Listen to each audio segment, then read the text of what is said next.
Vala chorando! Monte Elfo! Oromê! Marcha pra Valinor! Primeira Era, capítulo 4, Vala Quenta. Bom, no oeste, além do mar, existia o continente de Aman, onde os Valar criaram Valinor, as Terras Imortais. E no leste, existia o continente da Terra-média, que eu vou representar aqui num mapa super preciso e com escala mega real.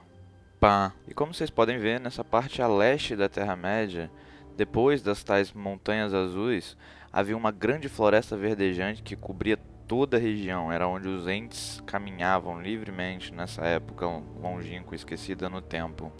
Essa floresta se estendia pelos continentes de Eriador e Hovanian. Mais ao sul um pouquinho ficava uma cadeia de montanhas em formato meio quadrado, onde ficava uma terra muito linda chamada Mordor.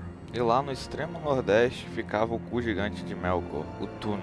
Essa parte toda que eu descrevi agora é onde se passa a história do Senhor dos Anéis, mas nessa época era realmente só uma grande floresta verdejante. Uma região completamente selvagem e sem nenhum tipo de construção ou cidade, ou reino ou qualquer coisa assim. Em algum lugar dessa parte da Terra-média ficava o Lago Cuiviene, onde os elfos despertaram e moraram durante um tempo antes de Oromé aparecer lá e chamar a galera para ir pra Valinor. E mais abaixo fica o extremo sul da Terra-média, que na verdade é um grande deserto. Eu, na minha singela opinião, acho que Tolkien não teve tempo pra fazer nada ali, pra te falar a verdade. Mas enfim, é um grande deserto. Mas o que vai interessar mais pra gente nessa primeira era é a região ao oeste das Montanhas Azuis, a terra de Beleriand, onde vão ser protagonizadas as grandes histórias da primeira era da Terra-média e onde os Valar fizeram as coisas mais belas na Terra-média antes de se mudar para Aman. E finalmente ao norte, cercado por uma cadeia de montanhas, estava o Tangorodrim, onde Melkor construiu a fortaleza de Angband. Mas vamos lá. Como eu disse, alguns elfos não quiseram seguir a grande marcha para Valinor e ficaram nessa parte leste da Terra-média, vivendo sua vidinha mais ou menos de elfo rudimentar nas florestas e nunca desenvolvendo muito sua tecnologia ou etc. Esses elfos são os ancestrais do povo do Legolas, e eles eram os elfos silvestres, que nunca tiveram grande contato com os Valar ou com as luzes das árvores e portanto eram Sindar. Mas a nossa história segue com a galera que seguiu a marcha e atravessou as Montanhas Azuis, chegando em Beleriand. E lá, Elwë... Aliás, Elwë não. Eu vou chamar ele de Thingol, porque Thingol era o segundo nome dele, era o nome do qual ele era conhecido. E é como eu vou me referir a ele daqui pra frente. Os elfos têm dois nomes, mas depois eu explico isso em alguma trivia qualquer. Enfim, lá em Beleriand, Thingol, o líder dos Teleri, ele se encontrou com a Maia chamada Melian, que foi designada a ajudar os elfos na marcha. Só lembrando, caso você tenha esquecido, que os Maias são deuses menores do que os Valar, mas ainda são Ainur também. Enfim, a Maia Melian, assim que viu Thingol, ficou perdidamente apaixonada pelo elfo. E o amor dela também foi correspondido pelo líder dos Teleri, que se apaixonou forte. E os dois pombinhos ficaram um ano inteiro numa floresta mais reservada em Beleriand. Imagino que metendo muito. Um ano, velho. O cara é bom. Enquanto isso, os Teleri ficaram meio sem saber o que fazer ali, esperando seu líder sair da moita. Teve uma galera que foi com o irmão de Thingol, inclusive, seguiu a marcha. Falou, foda-se, não vou esperar o cara não, cara, pelo amor de Deus. Mas teve uma outra galera que era muito devota ao seu líder. E ficaram lá, tá esperando. Só que, como eu disse, o cara ficou um ano lá. Então a galera, foda, começou a construir as casas deles nos topos das árvores. Provavelmente pra espiar os dois. Não, mentira. Eles construíram as casas nos topos das árvores porque Beleriand era uma terra muito perigosa, cheia das criaturas escrotas de Melkor, então lá em cima era mais seguro. E quando Thingol e Melian finalmente saíram da moita, tinha praticamente uma cidade inteira suspensa, construída ali. Daí Thingol falou, foda-se, mano, não confio nesses Valar mesmo, vou ficar por aqui. Então Thingol decretou a fundação do reino de Doriath, o primeiro reino élfico na Terra-média. Yeah! Onde ele se tornou um poderoso rei dos Teleri ao lado de Melian, a Maia, sua rainha, que por sua vez criou um cinturão que ocultava o reino inteiro de olhares hostis. Então só entrava em Doriath, ou só via Doriath, aquele que o rei permitisse ou a rainha permitisse. Afinal, Melkor não morava muito longe, né? Mas seguindo em frente, os elfos que continuaram a marcha, os Noldor, os Vanyar e alguns dos Teleri, se depararam eventualmente com o mar. Lá, Ulmo, o Vala Senhor das Águas, designou 2 Maia estagiários para que levassem os elfos para Valinor. E eles foram em barcos que eram puxados por cisnes. Que loucura, né, cara? E assim que chegaram, os elfos ficaram maravilhados com as luzes das árvores, assim como seus líderes antes deles. Todo mundo ficou que nem pinto no lixo, inclusive os Teleri, que ficaram mais empolgados do que todos os outros e não quiseram nem saber o que tinha lá pra dentro das terras de Aman, etc. Eles se encantaram demais pelas praias de Valinor e estabeleceram sua morada por ali mesmo. E na sua bela cidade portuária, os Teleri se transformaram em mestres nas artes de pesca e na criação e confecção de barcos. E esses Teleres de Valinor ficaram conhecidos como os Elfos dos Portos. Os Teleri, em geral, são um povo mais rústico, um povo mais selvagem, um povo mais simples mesmo. Eles eram conhecidos como os Elfos Verdes. Mas vamos lá, dos Elfos que adentraram em Valinor e conseguiram passar da praia, os Vanyar, que são o povo de Não Lembro, com certeza eram os mais belos e os mais altivos dentre todos os Elfos. Eles ocupavam a maioria do seu tempo com a apreciação da natureza e de toda a criação dos Valar. Os Vanyar com certeza são os mais peculiares entre todos os Eldar, porque eles viviam sua vida serena e tranquila, sem se preocupar muito com as grandes questões do mundo. Raras foram as ocasiões em que os Vanyar interferiram na história da Terra-média, mas sempre que eles fizeram o resultado foi grandioso. E por último a gente tem os Noldor. Ah, os Noldor. Eles são o povo de Finwë, conhecidos como os Elfos Cinzentos. Eles aprenderam muito com Aule, o Valar, mestre dos ofícios, e moravam na cidade de Tirion, construída por Aule, próxima às árvores, nas montanhas de Valinor. Os Noldor com certeza foram aqueles que confeccionaram as coisas mais belas criadas pelos filhos de Eru e Ilúvatar. Inclusive começaram com o negócio de anel aí, que dá. Esses Elfos Cinzentos, eles eram reservados e misteriosos. Eles viviam em uma sociedade onde cada membro importava muito, eles cuidavam muito um dos outros, mas não se abriam muito para qualquer um que não fosse Noldor. Eram com certeza os elfos mais avançados, mais cultos, mais curiosos e os que se preocupavam mais com o aprendizado e aumentar o seu conhecimento. E eles foram, obviamente, os protagonistas das maiores merdas que aconteceram em Arda. Mas então os Valar prepararam um comitê de boas-vindas para os elfos e quando Manwë encontrou com eles para dar as boas-vindas à nova terra, ele notou que Thingol não estava lá, então ele perguntou para os outros o que aconteceu, por que ele não veio.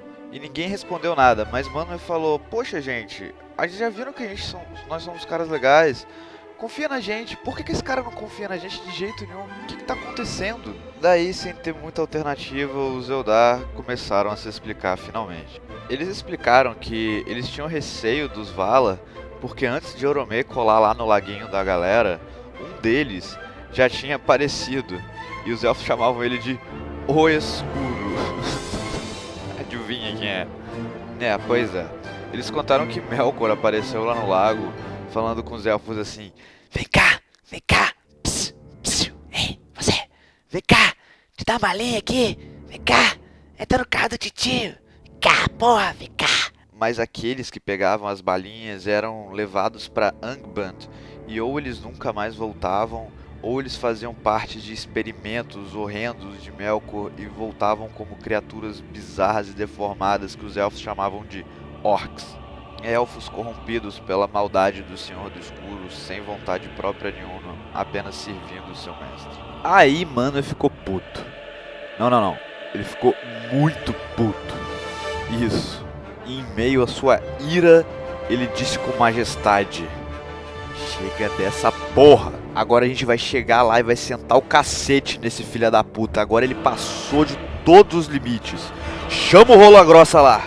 Então, do vazio praiar veio Tulkas, o Valar Senhor da Força, que vive sorrindo por aí, nu, metendo a porrada em todo mundo. A fúria dos Valar foi tão gigante que Melkor, lá da sua fortaleza de escrotidão, conseguia sentir o peso do ódio deles, e se preparando para a guerra iminente, ele trocou sua roupa para uma mais apropriada. E sua nova forma era mais escura e imponente do que a anterior. Mas os Valar não queriam nem saber, amigo. Eles estavam com sangue nos olhos e foram para a Terra-média para resolver essa parada de uma vez por todas.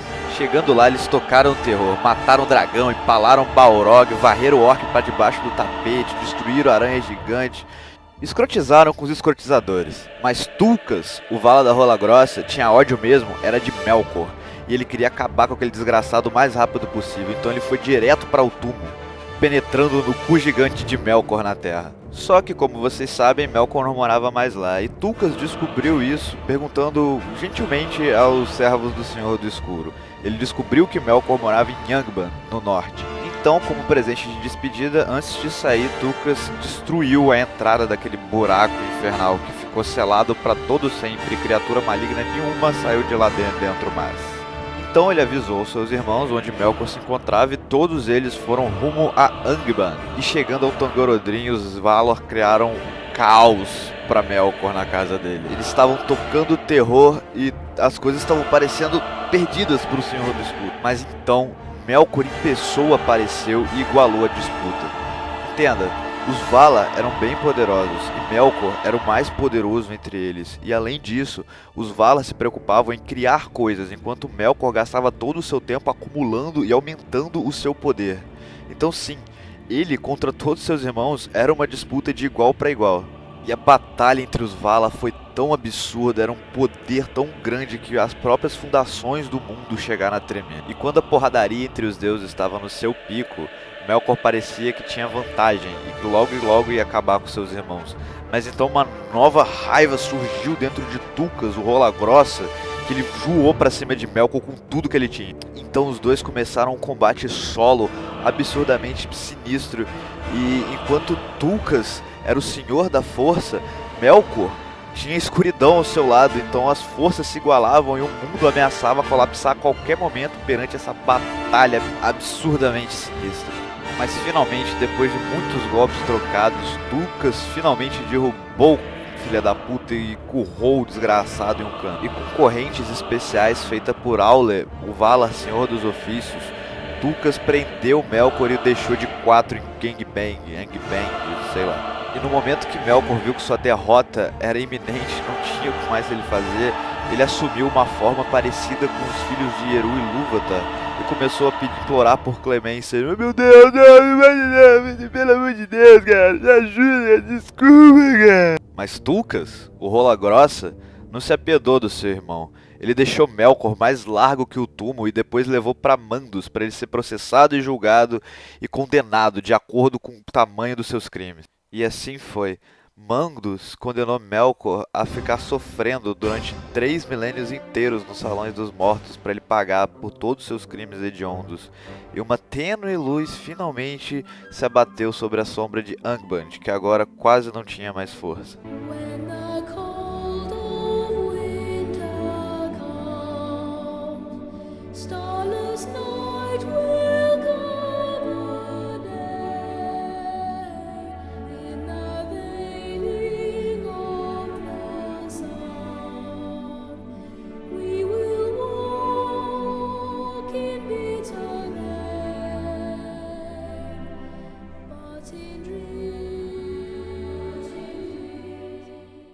Yo! Na trivia de hoje eu vou falar um pouco sobre a morte. Principalmente porque, caso você esteja se perguntando por que os Valar não mataram Melkor e sim prenderam ele, é porque simplesmente it can't be done. Não dá pra matar Valar. Simplesmente pelo fato de que um Valar, quando morre, não tem pra onde ir. Explico. Quando um homem ou um elfo morrem, eles vão direto para os Salões dos Mortos para serem julgados por Mandos, então lhes é dado uma pena para ser cumprida, que depois que eles cumprirem, cada um vai para o seu destino. E os homens, após o cumprimento da sua sentença, se Mandos julgar necessário o cumprimento de uma sentença, eles vão direto para o lado de Eru e Ilúvatar no vazio, e daí só o próprio Criador sabe o destino dele. Já o espírito dos elfos, quando deixam o seu corpo, passam pelo mesmo processo. Vão para os Salões dos Mortos, Mandos julga, blá blá blá, só que eles não vão para o lado de Eru e Ilúvatar, eles continuam no mundo, no formato de espírito, vagando por Aman. É importante dizer que na maioria dos casos, pelo menos nessa primeira era, a morte não é vista como uma coisa ruim, ela é vista como um descanso merecido para os homens e para os elfos. Então, por esse ponto de vista, os homens são os sortudos, porque os elfos nunca descansam de uma forma natural, só através de tragédia. Como descreve a Galadriel, os homens, fadados ao sono eterno, e os elfos, presos ao mundo até o seu final. E é isso, se você gostou, me dá um like, se você gostou muitão e quer continuar vendo essa bosta, se inscreve no meu canal, e se você não gostou, faz melhor então, porra. Tô brincando, se você não gostou pode dar dislike, ou então escreve lá nos comentários, lixo. Perdi 15 minutos da minha vida. Eu, na verdade, tô ansioso por esses comentários, porque eles querem dizer que eu tô oficialmente no YouTube. Então, um abraço e até o próximo episódio. Tchau!